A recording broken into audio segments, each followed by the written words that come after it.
जो घटना shadow STM साहब ने की थी, जिसकी निंदा पूरे प्रदेश भर में हुई एवं देश भर में हुई, और ये सिर्फ चिकित्सकों के साथ नहीं, किसी भी राज्य कर्मचारी के साथ इस तरह का बर्ताव कोई भी इंसान नहीं कर सकता। ना हम कर सकते हैं, ना आप कर सकते हैं। ये निंदनीय घटना थी, और जिस भी बिहेव में उन्होंने किया है, वीडियो बनाकर इसे और पब्लिक करना, तो इससे प्रशासन और चिकित्सा विभाग और चाहे प्रदेश का कोई भी विभाग हो, तो उनके साथ में इस तरीके का जो पब्लिक में गंदा मैसेज है वो भी नहीं जाना चाहिए था।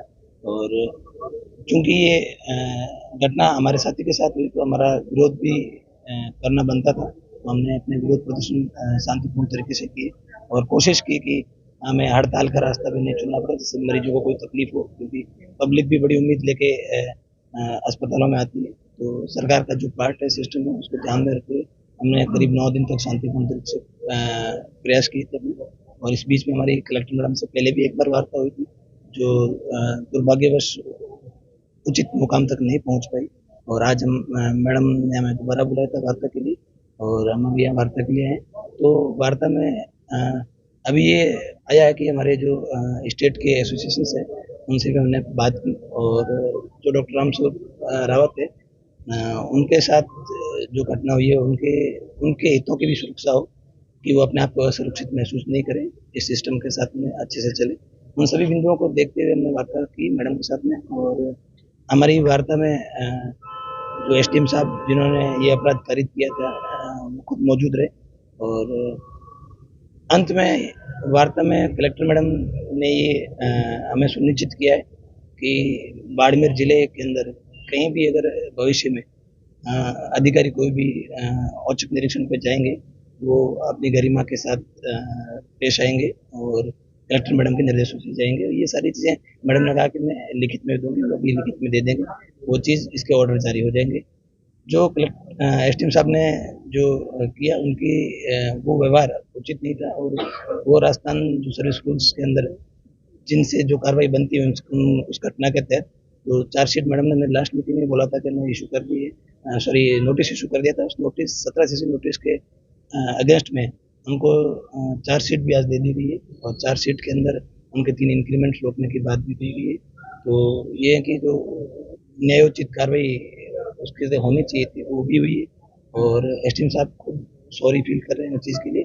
उन्होंने पब्लिकली ये चीज़ माफ़ी मांगी है कि मेरे से आवेश में आकर ये चीज़ गलत हो गई है, और मैं डॉक्टर रामस्वरूप रावत से माफ़ी मांगता हूँ। तो जो हमारी मुख्य मांग हालांकि निलंबन तक की थी कि निलंबित होना चाहिए, लेकिन अब जो स्थितियां बनी है, उस स्थितियों के साथ में जो हमारी स्टेट एसोसिएशन और मैडम की वार्ता के बाद में, और एसडीएम साहब के दिल से उनकी माफ़ी मांगने पर, क्योंकि हमारा कभी भी ये मुद्दा इस तरीके से नहीं था कि हम इसको अपने आप को ऊपर दिखाएं या फिर उस तरीके से लेते हैं, क्योंकि हमें भी मरीजों की सेवा करनी है और सरकार के पार्ट में सरकार का सारे काम भी करने हैं। पब्लिक भी परेशान नहीं होनी चाहिए, तो गतिरोध किसी न किसी बाबत टूटना चाहिए। ये सोच के साथ, सकारात्मक सोच के साथ गए थे। मैडम की सोच भी काफी सकारात्मक रही।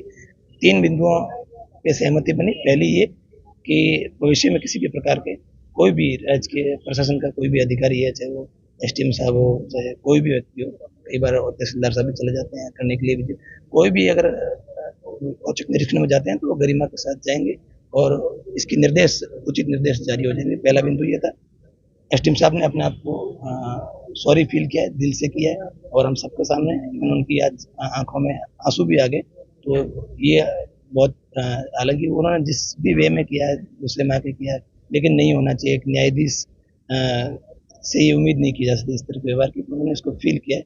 और तीसरा बिंदु ये रहा है कि जो उनकी जो चार्जशीट है वो इशू कर दी गई है, और डॉक्टर रामस्वरूप रावत को ये इंश्योर किया गया है उनके हितों की सुरक्षा के लिए, अगर वो वहाँ पे अपने आप को असुरक्षित महसूस करते हैं, क्योंकि वो खुद कोटपुतली के रहने वाले हैं, बाड़मेर के नहीं है, और काफ़ी दूरी से रहते हैं। तो मैडम ने ये इंश्योर किया है कि जो भी उनकी डिमांड होगी, वो रुकना चाहेंगे तो वहाँ रुके, नहीं सेवा से अन्यत्र कहीं जाना चाहेंगे, या जो भी उनकी तरफ से होगा, मैडम ने कहा कि मैं इनके साथ में करूँगी, तो उनके हितों की सुरक्षा भी होगी।